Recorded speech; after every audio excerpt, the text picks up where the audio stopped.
Thank you for joining us and welcome to another edition of Answers Network. I'm your host, Alan Cardoza. And if you're just listening to this show for the first time, please know that we are on the air for you. And we do so by bringing on special guests that can inspire, educate, and in some cases, entertain. Now, our goal for each show is to bring answers and options to making your lives happier, healthier, and more successful. And remember, if you can't listen live, go to our website at answers.network and browse through a variety of heartfelt and enlightening topics. I'm confident that there is something you will find to bring greater joy to your life. Now, I also have a favor to ask. Please forward at least one of our shows to your social media group and to someone you know who can benefit from a particular subject. And I guarantee you, this subject is one we can all benefit from, because this is just one powerful way that we can make a positive influence in the world together. Now, our topic today is also the title of our guest's new book, The Focus Project, The Not So Simple Art of Doing Less. I like it already. So whether you're an executive, a mom, a CEO, a teacher, or an entrepreneur, our guest's new book is designed to provide answers and solutions to the challenge of focusing in what is now a pretty unfocused world. So Eric Qualman is a #1 best-selling author and noted keynote speaker. In fact, he was voted the world's second most likable author behind Harry Potter's J.K. Rowling. So he says that he's still trying to live up to the title of world's best dad that his daughter scrawled on a coffee mug. And I'm proud to say that my sons both gave me a similar mug that I too continue to try to live up to. Now, called the Digital Dale Carnegie and the Tony Robbins of Tech, Eric has put on performances in over 55 countries and has reached over 40 million people with his books and content. His work has been featured from 60 Minutes to the Wall Street Journal, and it's been used by the National Guard, NBC, NASA, and Nordstrom, to name just a few. Those were the only ones I found that started with an N. So Eric is a former sitting professor at Harvard and MIT. In his groundbreaking books, he has received his honorary doctorate degree. Eric, welcome to Answers Network. No, it's such an honor to be here, Alan, and it's great to join your listeners. All right. Well, as we were speaking about a little bit before the show started, I think we're in a time that this is even more necessary than maybe 10 years ago. The world has sped up. I thought that we were going at a speed that I needed to slow down for and spend more time with family and things, 10 or 20 years ago. And it seems like it's only got worse. Is that just me, or do you feel that same thing? I mean, just look at some of the statistics that a goldfish has a 8-second attention span and humans have a 7-second attention span. So a goldfish has a better attention span than the human. But actually, when you look back before the advent of social media, our attention span was at 12 seconds. So you can see it numerically, it's measurable, that it's a lot more harder to focus in today's hyper-connected world, whether that's social, whether that's working virtually. There's just a lot of shift that's happened. And obviously the pandemic, it was happening before, but then the pandemic threw gasoline on the fire and pulled us forward 7 to 10 years. So that's a big shock to the system. And it's really about getting back to our roots and figuring out, how do I focus on big things versus busy ones? That's a great statistic that I didn't know. And I know that I think with my kids, we watched the Finding Nemo or something like that. And I think that fish had an attention span of 3 seconds. And we thought it was hilarious. Little did we know how close we are as humans to that same thing. God. So in one of my other things that I thought about as I was reading your book, it hit me with, where were you 40 years ago when I started my own business? But just based on looking at you, I'm sure that you weren't old enough yet to be writing books. Yeah, no, I grew up in Detroit, so no book was out yet, but I did start. And it's hard to, as Steve Jobs says, at the commencement speed at Stanford. And if your listeners haven't checked it out, definitely go go check it out because it's not like a great speech, but it teaches you the power of threes. He tells 3 stories, which we might unpack in a while here, but Mm-hmm. you only connect the dots looking back. And so looking back, people are like, have you always been an entrepreneur? Have you always wanted to write? Have you always wanted to do your thing? And at first the answer was no. I kind of got into it after I worked in corporate America. But once you look back, you go, oh yeah, I was. I didn't realize it. Yeah, I was selling, marigold seeds door to door. So just a Dixie cup of marigold seeds, 50 cents door to door. Here's some seeds. And then eventually wound up actually writing. I was a huge basketball fan. And so started a magazine at the time because it's tough to get news on college basketball. It exists on the internet, obviously, everywhere today. But back then, it was really hard to get news on, say, the East Coast or the West Coast teams if you're in Detroit. So I started Swish Magazine, even sold some advertisement for that magazine. So you can connect the dots looking back. But that's where I was 40 years ago. So one of the things that you touch on in the book that I think that we can all feel is you talk about how we've just all gotten stretched, too thin. Share how you feel we got to this point, and what we can do about it. So the book, The Focus Project, which you mentioned, thank you, it was a project. Because I was sitting here, for those listeners that don't know me, I've written 6 books, but I started off in the tech side of business. So for 20 years, 2 decades, I was on the tech side of things. I was at Yahoo back when they were kind of the Facebook of the day. I was the head of marketing at Travelzoo, took that company from private to public, our team did.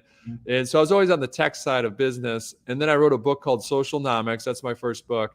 And so then I fell into this world of public speaking. So go around the world helping to entertain, educate, and empower people to their best life. But it started off from a tech standpoint and then eventually evolved into more motivational, more life pieces.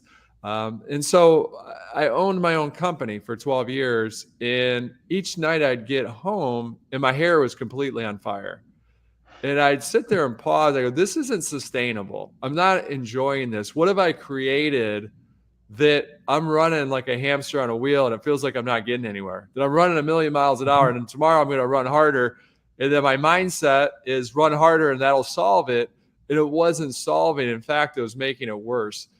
So I'd pause, hit the pause button, and just started to dream. I was like, man, there's so much I have to do for all these different businesses. But what would life look like if this month I just focused on sales? If I just focused on the selling part of business, man, that'd be so liberating. What would that do for the business? And then I started to think about my personal life.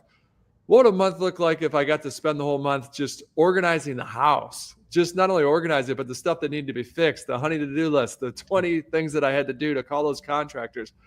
And so I started to get really excited about, man, that would look great. And then I started to think, well, I can do it. I mean, I own the company. I'm my own boss.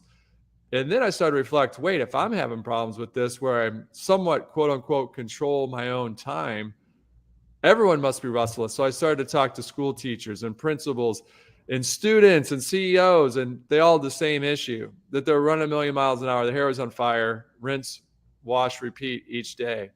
So that's why I was planning to take a year. I wound up taking 2 years because it was so hard that I wanted to test. This wasn't a new concept, right? The new thing was it was just a little more challenging in a hyper-connected world.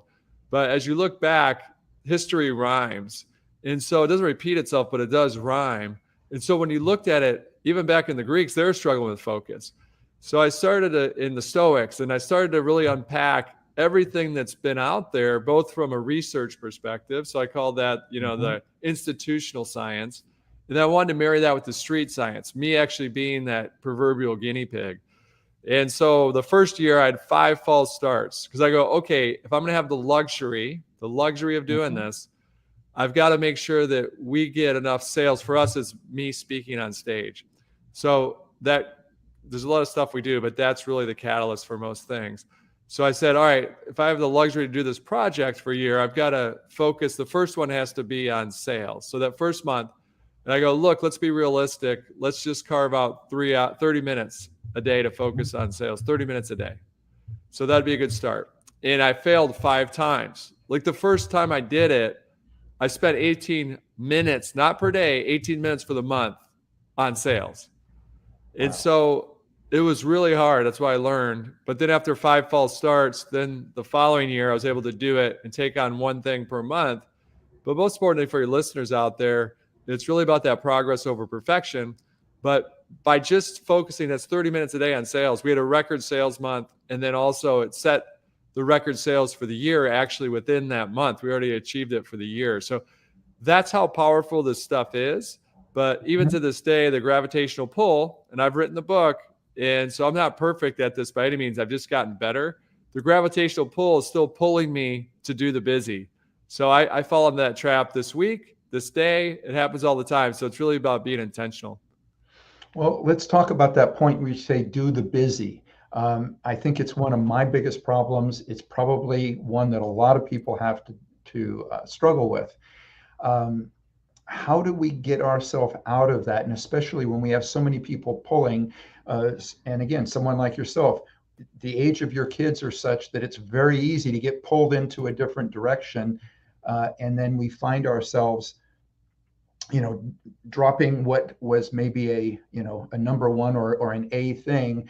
And we go off and we start doing something else. And then before you know it, we've lost track of where we were. Share a little bit how we can reverse that particular issue. So there's a couple of ways to reverse it, but the most important is intent. So a lot of us, me included, wake up days, and this is before the project. Even to this day, I sometimes slip. So know that it's about progress, not perfection. You'll hear me repeat that a lot today, but it's about progress, not that perfection. But it's about intent. So a lot of times we wake up and we don't even know what our intent is. We just kind of woke up. We don't even thank a higher power. For me, it's God that, hey, thank you for letting me wake up. Thanks for protecting me while I was asleep. Let's rock and roll here. It is you just kind of get up and go, oh, like, what am I supposed to do? And you start reacting to things, whether that's kids' needs, whether that's email coming in. And so the key is intent. So how do we do that? Mm-hmm. So what's worked best for me, and again, I go over a bunch of stuff in the book because everyone's different, but what I found that works the best for me is the night before I actually write down what's the one thing that if I do it well, makes everything else either easier or unnecessary. So again, what's the one thing that if I do it well, makes life either easier, everything else either easier, or sometimes I don't even have to do it. So by writing that down, it helps me sleep better because it tricks your brain into thinking I've taken care of that. So now that thing's not bouncing around in your head, that thing that you know you need to do. You're like, I've taken care of it. We'll pick it up tomorrow morning. Then when you wake up in the morning, before the day attacks you, you want to attack that item. And so that's really helpful if you can do that. Write that down and then attack that item. Set aside time so that at least you address it.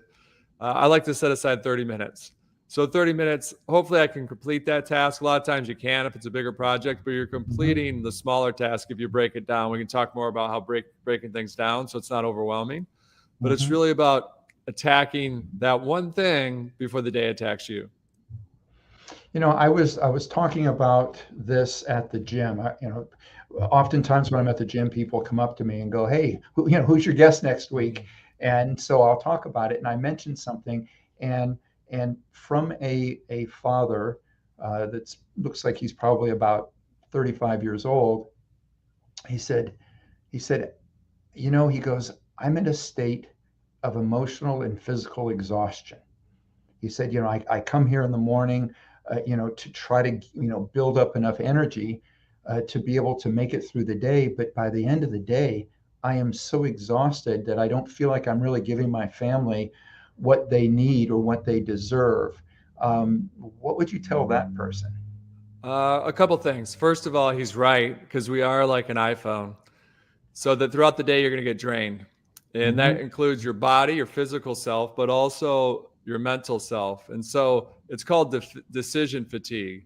So the more decisions you're making decisions throughout the day. By the end of the day, you're just exhausted. So that's why another reason why you want to attack that one thing first before you do kind of stuff that you can do when you're tired, like answer email. You can answer email when you're tired.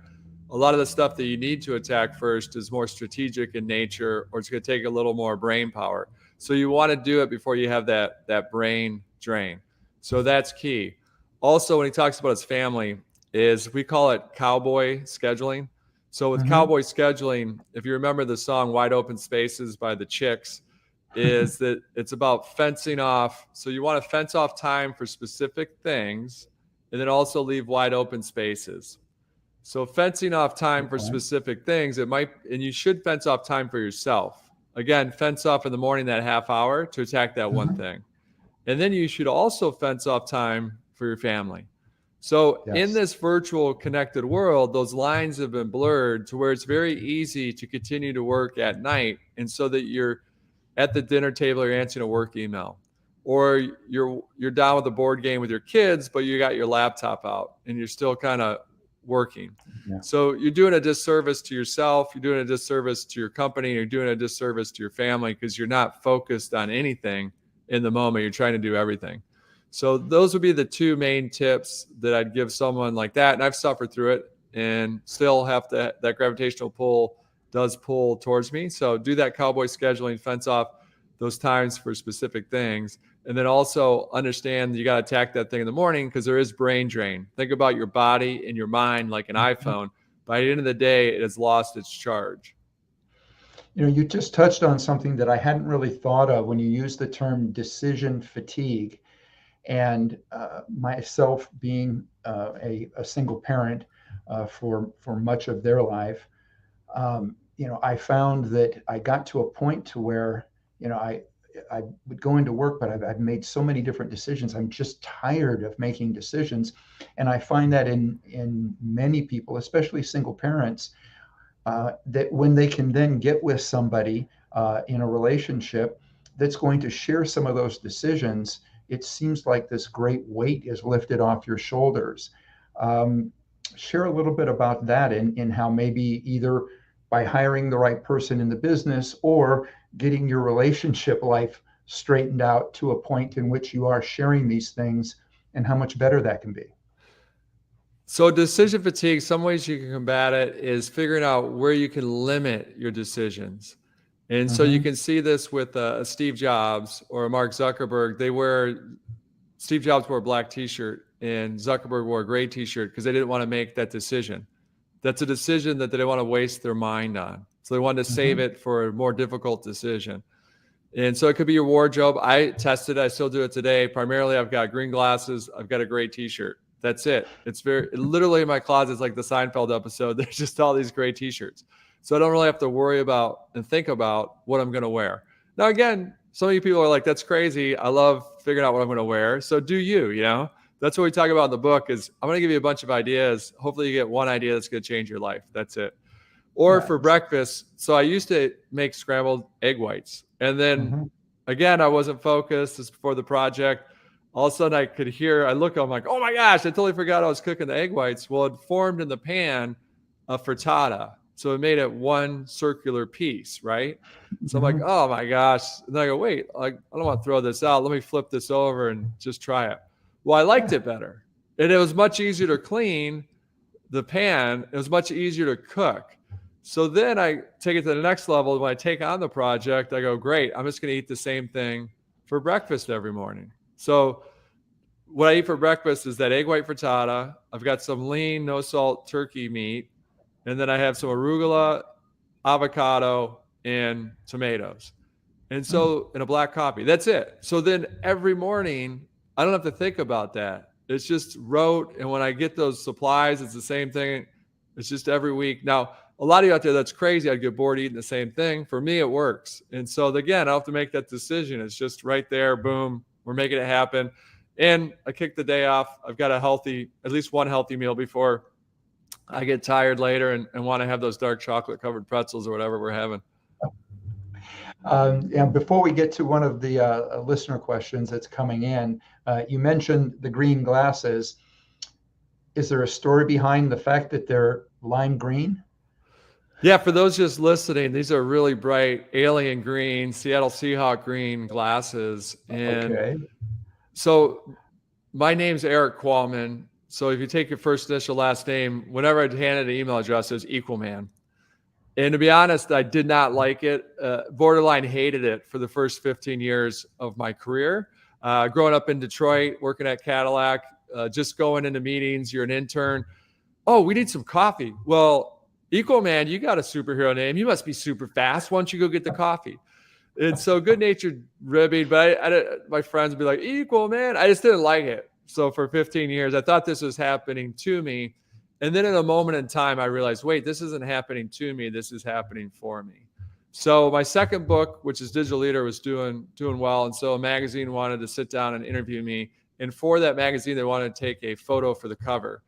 And they said, hey, you've got a fun moniker with your equalman.com and your email address is equalman. Do you mind if we put some Clark Kent Superman glasses on you? I go, yeah, we can do that. That sounds fun. And they go, what's our St. Patty's Day issue? We thought it would make sense if they were green. I go, sure. I went to Michigan State. Green's a great color. Let's do it. And they bring them out. I'm like, whoa, those are really bright. And we do that photo shoot. I don't think much of it. A couple of weeks later, I fly to Kenya to give a speech or a keynote. And the first time in Kenya. So I really want to know what Kenya is all about. So the night before, I go to a rescue shelter and I'm going to adopt a baby cheetah. Not to take home, just to support the local shelter. My wife would kill me if I brought a cheetah home.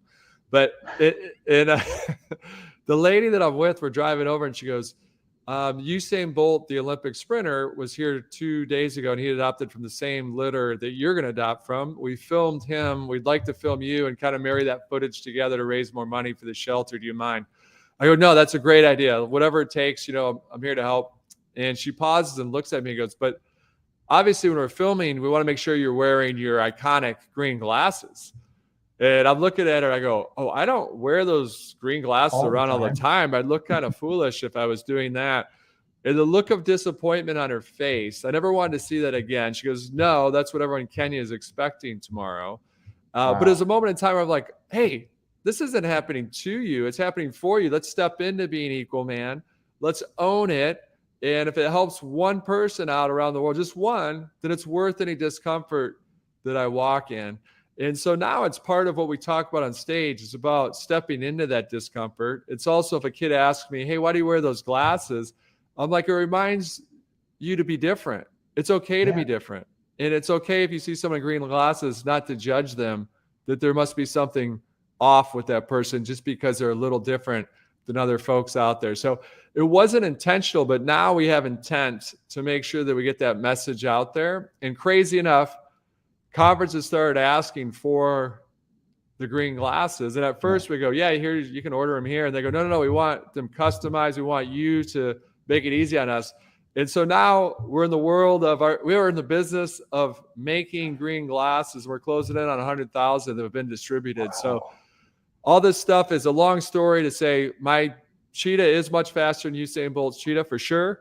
And then also too is that you never know what's going to happen. So when that opportunity knocks, kind of step into it and just, you never know what's going to go, that journey. Yeah. And as you were saying that, the line or something that popped into my head when you mentioned talking to young people is find your own superhero. In other words, this has become mine, but we all have one in us. So yeah, I think that's a great motivation thing for kids. Okay, I've got just a couple minutes. Yeah, I love that. It's that's what we talk about on our podcast. Is it's you're all superheroes. You just need that courage to wear the cape. Exactly.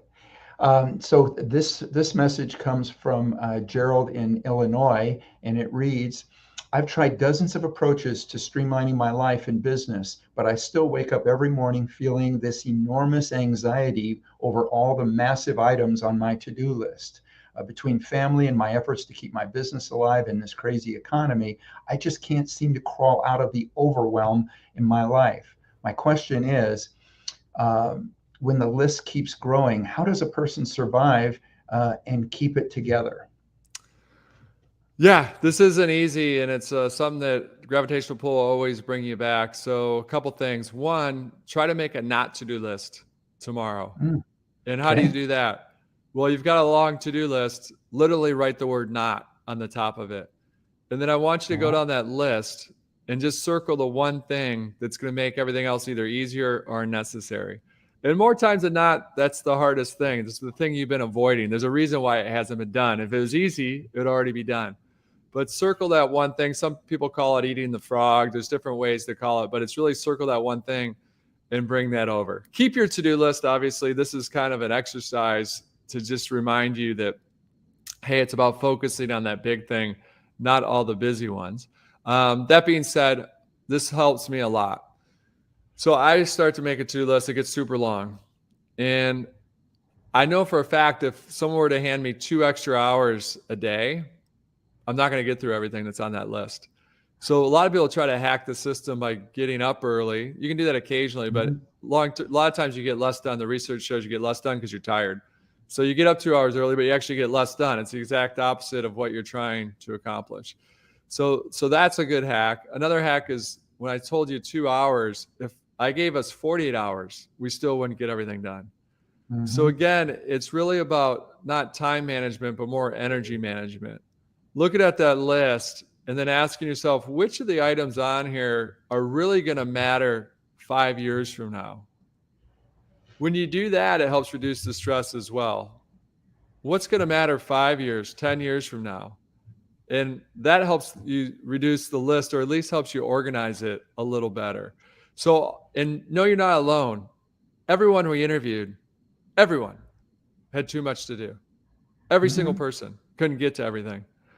And so just again, try to look at what's going to matter 5 years down the road, 10 years down the road. That helps you order the list. And then also too, try to make a not to do list. Again, you can start with writing not on the top of yours, but also a not to do list means I'm not going to answer my email before 10 o'clock, or I'm not going to check social media more than 15 minutes. I'm going to set that on my phone so that it has that alert that says we're shutting your phone down in the focus part of an iPhone app. You can actually set it so that it's, hey, I'm only allowed 15 minutes on Instagram or 15 minutes on Facebook or TikTok or whatever it is. And so that's also very helpful. And I love those, especially the one with the social media, because it seems like I can blink and an hour went by. I'm like, how did I lose an hour? I don't get it. So for everybody out there, the book is The Focus Project, The Not So Simple Art of Doing Less. And our guest is, strike a pose, Equal Man. All right. So for everybody out there, stay with us. We're going to take a break. We'll be right back. You're listening to or watching Answers Network. Founded over 30 years ago to meet the needs of families in crisis, West Shield has continually focused on resolving issues that negatively impact families and businesses. Our signature therapeutic transportation service helps to ensure that adolescents in crisis are safely transported to specialized schools, programs, and treatment centers with unsurpassed experience and success.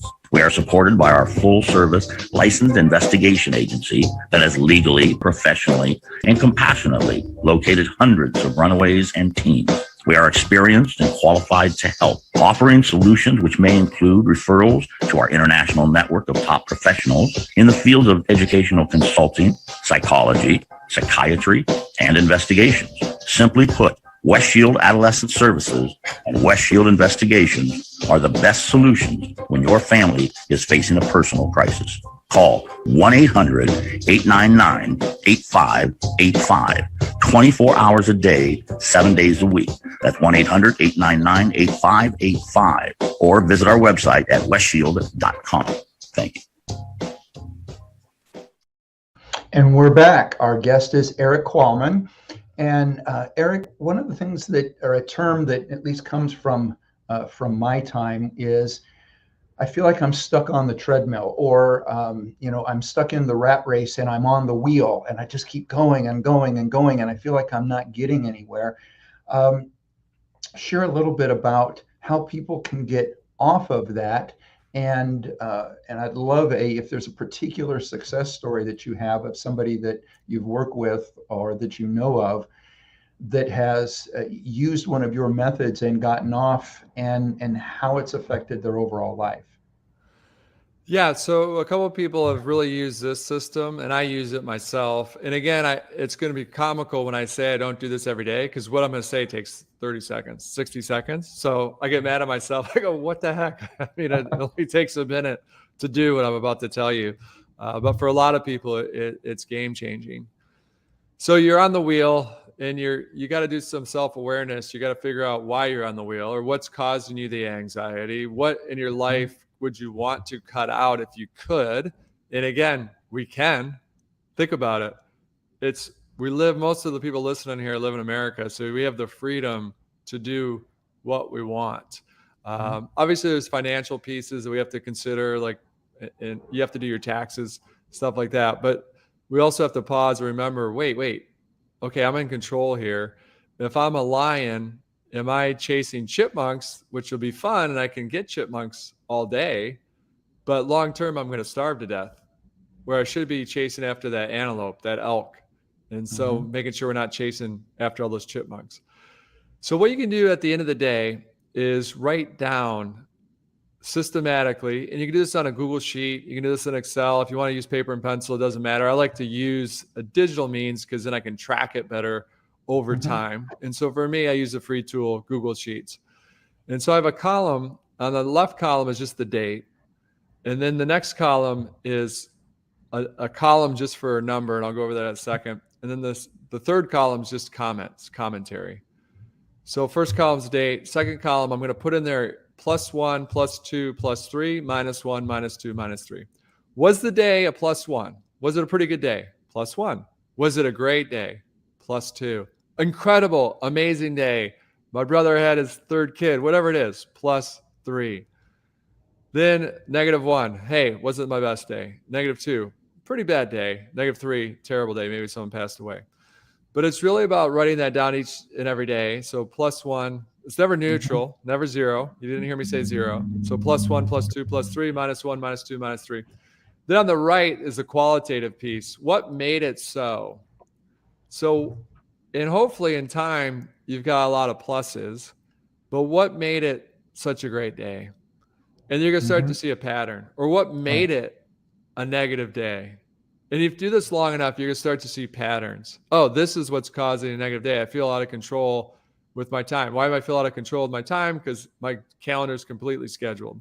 Or I'm saying yes to too many things. And we can unpack that in a second, how to say no better when you're a people pleaser. So write that down. Now, what I've started to learn over time as well is that I try to write down the night before why the day will be a +3. So always the night before, right? It's going to be a +3 tomorrow. So I'm not a glass half full guy. I'm a glass 100% full, right? It's 50% water, 50% oxygen. So, because the other side of that doesn't do you any good being a pessimist. So it's really, it's about looking at it from the night before. I write down +3 and I write down why it's going to be a +3. Oh, I'm going to coach my girls in basketball and we're going to win the game, or whatever it might be. Or they're going to improve, not win the game. They're going to play like champions and play better than they did the week before. And I'm going to write for a half hour. So I'm setting myself intentional what I'm going to do, but also I'm putting in the, hey, it's going to be a +3 because X, Y, Z. I like it. One of the other things you mentioned, which was email. We talked a little bit about the social media and setting a timer and stuff. Let's talk a little bit about, why it's so difficult. And I'm as guilty as anybody of getting ahead of the email and the tasks, and to kind of find a way to get rid of the distractions, or at least push them aside long enough to be able to get things done. And it feels like it just gets worse. I was around a group of people recently, and one of them was talking about their email, and they said, oh, you know what, my email is so out of control, that I've got 5,000 unread emails. And somebody else goes, well, that's nothing, I've got 20,000 unread emails. How do they get, or how do we, any of us, get ahead of that? So a couple things. First of all is you should batch process your email. So you should set up preferably, this works for most, is set up 2 times during the day to batch process the email. So here's the half hour I'm going to batch process my email in the morning. Here's the half hour I'm going to batch process in the afternoon. I know some of your listeners are laughing and go, an hour, I need like 5 hours.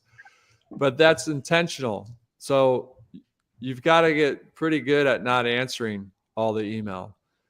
Because think about the person at the top of your organization. These people, we've interviewed them, that have 50,000 employees.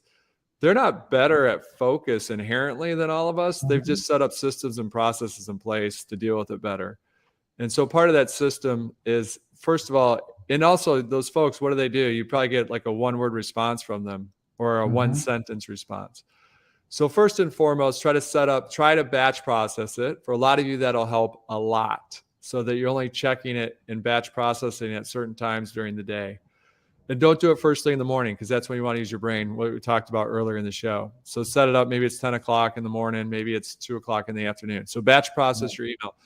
When the email comes in, the first question you should ask is, does this merit a response from me? Do I need to respond? A lot of times the answer is no. And if you feel bad about that, you can say, I'm not the person to answer this. Please talk to blah, blah, blah, whoever that might be. So putting in copy and paste type answers is very helpful for emails. And then also try to treat it like a tennis match. So you want to end the point. So you want to send a succinct. No one likes to read long emails. So try to make them shorter. No one likes to receive long emails. You don't. No one does. And so try to make it short and to the point, but also in the point. So if you're putting the ball back, try to complete the point, just like in a tennis match. So try to finish that. So those are some helpful items. Now, the reason we're somewhat addicted to emails, if we see 100 emails and I get it down to 0, we get that dopamine hit. That's why we like doing that, because it feels like we're being productive, but we're not a lot of times. Just because you're doing something doesn't mean you're being productive. And so that can be false productivity. So the key is to attack that one thing versus those emails. Also, a lot of people make the mistake of last in, first out, LIFO on emails, when really you should be organizing the emails in terms of importance. And so you're not answering them in a timeline manner. You're actually addressing the ones from your bosses, from partners, from clients, from a spouse first, and then working your way through the others, and knowing that you might not get to all of the email, and that's okay. And also start to set up kind of processes on how people should reach out to you as much as you can. Hey, if you really need something important, come down to my office or just call me. So we've seen some organizations start to systematically, because they identify, all organizations that identify that sometimes emails can get bad, and email's a great tool, it's just used improperly. And so they'll go, hey, here it is. If it's like this, then it should be you walk down to the office first if we're in person. If it's remote, it's a call. If it's this, then it's an email. Yeah, when you mentioned the call, you touched on kind of one of my own personal pet peeves, but it's with texting. And, I'm a little older than most, so I come from a world of picking up the phone and using it to actually call somebody. The text messages that are like 200 words drive me crazy. And it's like, I want to just answer going, please pick up your phone and call. Because I don't know that I need to read all of this. Is there any suggestion from the standpoint on how we can limit those things? Yeah, I mean, with the younger generation, especially, give them some grace, especially the generation that kind of was growing up during COVID. So they're just used to texting, is they might not even understand that it's actually easier to have that phone call rather than typing with their thumbs. Even though they're fast on it, it's long, it's crazy. So a good text to say, hey, will this be easier for both of us, or quicker is a good word. Would it be quicker for both of us just to have a call right now? You do want to ask that, especially to the younger generation, because if you just pick up the phone and call them, like, what? This is why I'm texting you. Why are you calling me? Is that you got to ask them, but you phrase it as, hey, would this be quicker for us to resolve on the phone? And more times than not, that answer will be yes. And then they'll start to get in the habit of, wow, that was a lot easier just to resolve it on the phone than texting. I like that. And you can walk and talk. That's the thing we talk about in the focus book, is that to help your focus, is the beautiful thing about this technology is that you take advantage of it. That if you are working remote, if you're not taking advantages of working remote, then it's just a nightmare scenario. You're not getting the benefits of being in the office with people and having that camaraderie. You're just doing the stuff that's not very fun to do at home. You're just in front of a screen all the time.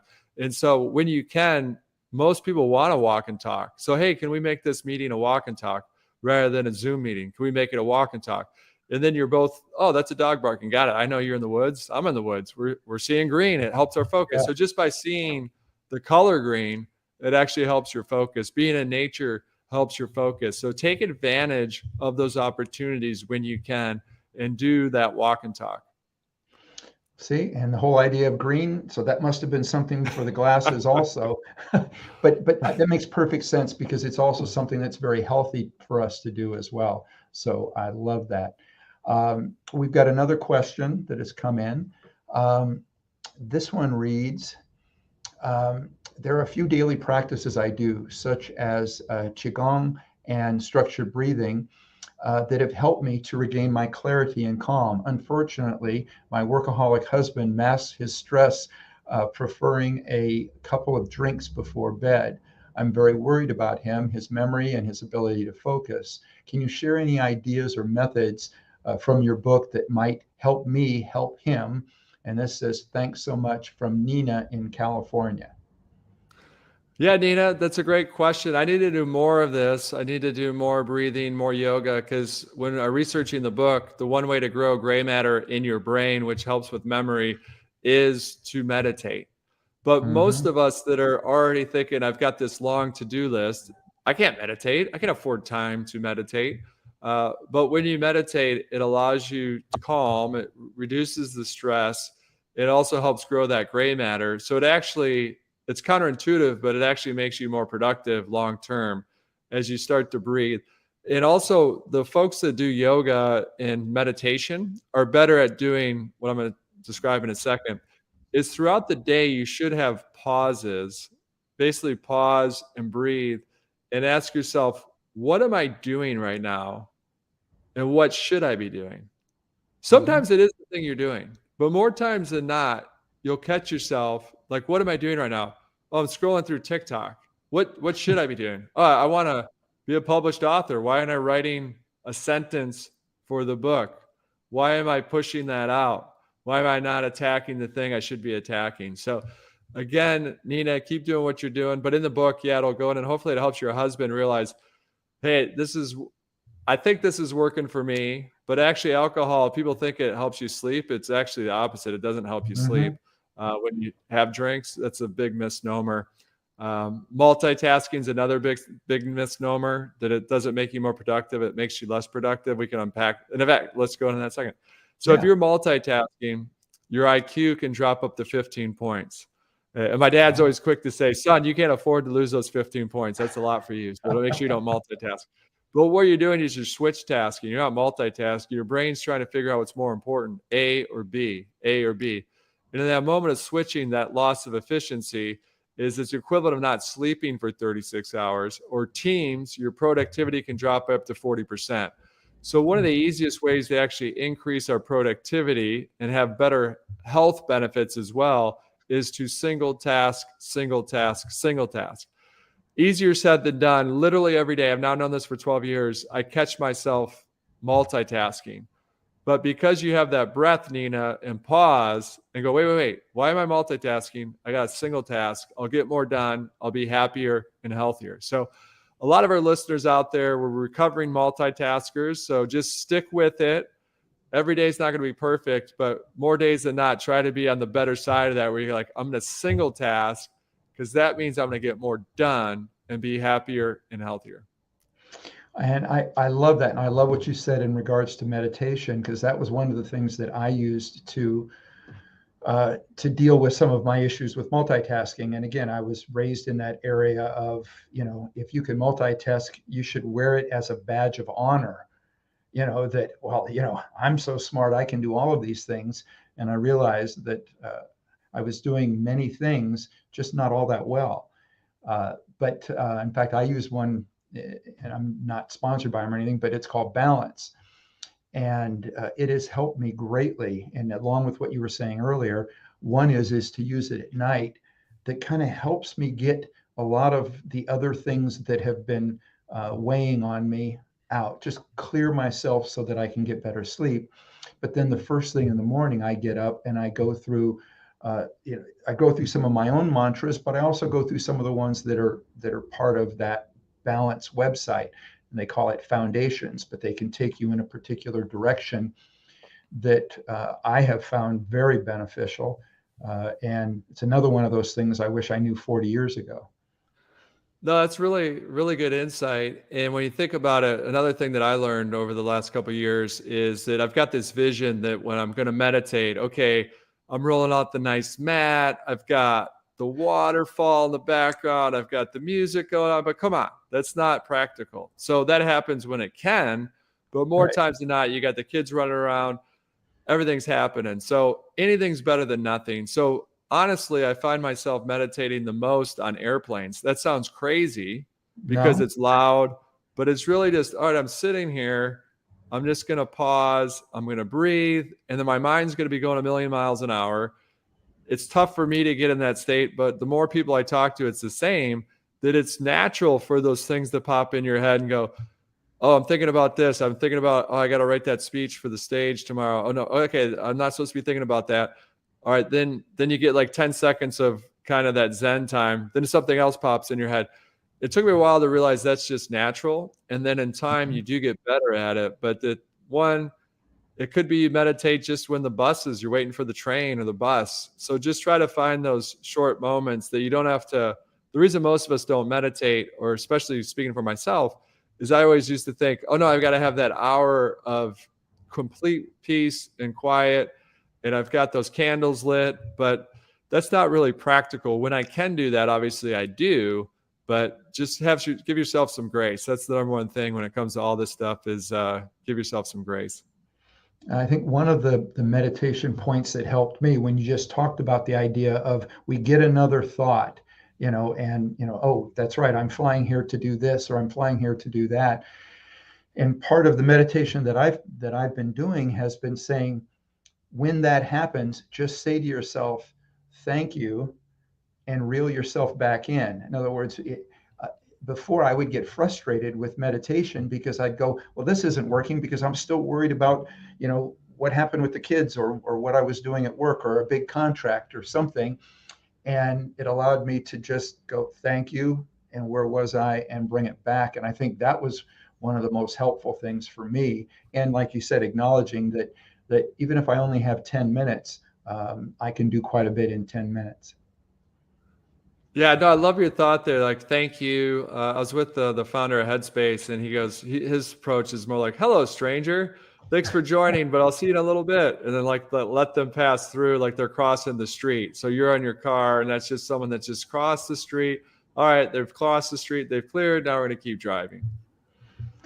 Well, Eric, I got to tell you, speaking of time, I wish we had like another hour. I absolutely love this. I'm enjoying the book. And for everybody out there, if you get the opportunity, I can't think of anybody that I know that doesn't want to be able to have more quality time. And that's what I see this book doing. And it's the one thing that we can't replace, we can't buy, is more quality time. And that's the vision that I get when reading this book. So again, it's called The Focus Project, the not so simple art of doing less.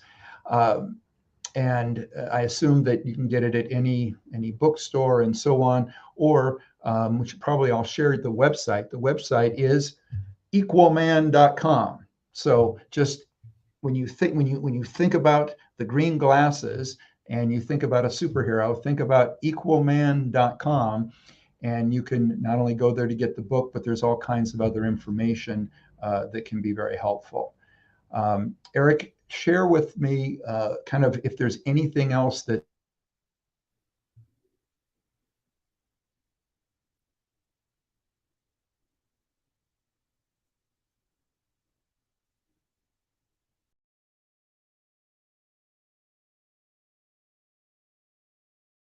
back here before we there he is. There you are. Yeah, Pause. Froze up on me. But you're asking if Yes. there's one more thing to share. Yes. Yeah, I'll keep this tight, but again, progress over perfection. Life's a roller coaster, so it's going to go up and down day to day, but as long as you're having more good days than bad at focus, then you're going to get better at this thing, and that line continues to go up. And the number one thing that the top thought leaders, successful people all share is they're pretty good at focusing, not because they're inherently better at it or have DNA, is because they essentially say no to almost everything. And that allows them to say yes to the big opportunities. And so get systems in place to say no. Most of us are people pleasers. It's tough for me to say no, but I've practiced this enough to where it's been a huge benefit to me, to where you can have a copy and paste email. Hey, this sounds like a great opportunity. I apologize, but I have to turn it down because I'm heads down on writing my next book. So whatever it might be for you, if it's not a hell yes, it should be a hell no. So again, if it's not a hell yes that you're super excited about it, it should be a hell no, because you think you have this unlimited inventory of yeses that come up in time down the road. But guess what? It's not going to get any better when that thing approaches. That you said lukewarmly, yeah, I should probably do that. If it's not a hell yes, it should be a hell no. And if you take anything away, that's the power of saying no. I love it. In fact, if there was any one thing that I needed to take away from the book, it is that point right there. So I thank you so much, Eric. And again, for everybody out there, you can go to the website. It is equalman.com. The book is The Focus Project, The Not So Simple Art of Doing Less. Eric, thank you so much, not just for coming on the show, but for putting something out there that makes a positive difference in everybody's world that takes the opportunity to read it. Thank you, Alan. I appreciate it. I appreciate all you listeners out there. And remember that kind is cool. I like that too. All right. And for everybody out there, be with us next week, because we're going to be joined by the author, Jim White, as he shares his new book, How to Be the Parent Your Teenagers Need You to Be, without all the fighting, frustration, or fear of doing it wrong. And visit our archives of past interviews at answers.network. And subscribe to the show either through Apple Podcast, iHeartRadio, Spotify, SoundCloud, YouTube, Rumble, Spreaker, and so many more. If there's a favorite platform that you like, if they don't have our show, ask for it. And if you like what you hear, please leave a review. It helps us reach more people, and I want you to know I greatly appreciate it. The next time you're on Facebook, Instagram, or Twitter, please stop by our page, check out some of our latest posts, and if you like them, please like us and spread the word. For everybody, be good human beings, and be with us again next week on Answers Network.